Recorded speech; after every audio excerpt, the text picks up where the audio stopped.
ખેડૂતો માટે ખુશીના સમાચાર। કૃષિ ક્ષેત્ર માટે સરકારે 22,194 કરોડ રૂપિયા ફાળવ્યા તો અમદાવાદથી ગિફ્ટ સુધી લંબાવાશે રિવરફ્રન્ટ।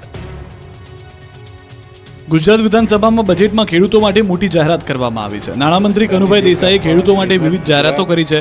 રાજ્યના ખેડૂતો માટે પણ કેટલીક જોગવાઈ કરવામાં આવી છે અને કૃષિ ક્ષેત્ર માટે પણ સરકારે પટારો ખોલતા કુલ 22,194 કરોડ રૂપિયાની જોગવાઈ કરી, જેમાં પાક કૃષિ વ્યવસ્થા, મત્સ્ય ઉદ્યોગ, સહકાર, પશુપાલન, કૃષિ યુનિવર્સિટી તેમજ પ્રાકૃતિક કૃષિનો સમાવેશ છે।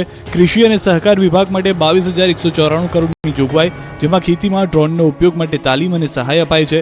કૃષિ યાંત્રિકીકરણ સહાય માટે 701 કરોડની જોગવાઈ, વન્ય પ્રાણીઓથી પાકને નુકસાન અટકાવવા 350 કરોડ, રાષ્ટ્રીય કૃષિ વિકાસ યોજના અંતર્ગત 218 કરોડ, ખેડૂતોને વીમા રક્ષણ યોજના હેઠળ 81 કરોડની જોગવાઈ, મિલેટ્સના વાવેતર માટે ખેડૂતોને પ્રોત્સાહિત કરાશે તથા મિલેટ્સ સહાય પ્રચાર માટે 35 કરોડની જોગવાઈ, પ્રાકૃતિક કૃષિ વિકાસ બોર્ડ માટે 168 કરોડ, દેશી ગાયના નિભાવ ખર્ચ માટે 199 કરોડ, બાગાયત વિકાસ કાર્યક્રમ હેઠળ 294 કરોડ, બાગાયતી પાકો માટે 5 નવા એક્સેલન્સ સેન્ટર ઊભા કરાશે, મધમાખી પાલકોને સહાય માટે 6 કરોડની જોગવાઈ, મુખ્યમંત્રી ગૌમાતા પોષણ યોજના માટે 425 કરોડ તથા પશુધન વીમા પ્રીમિયમ માટે 23 કરોડની સહાય છે।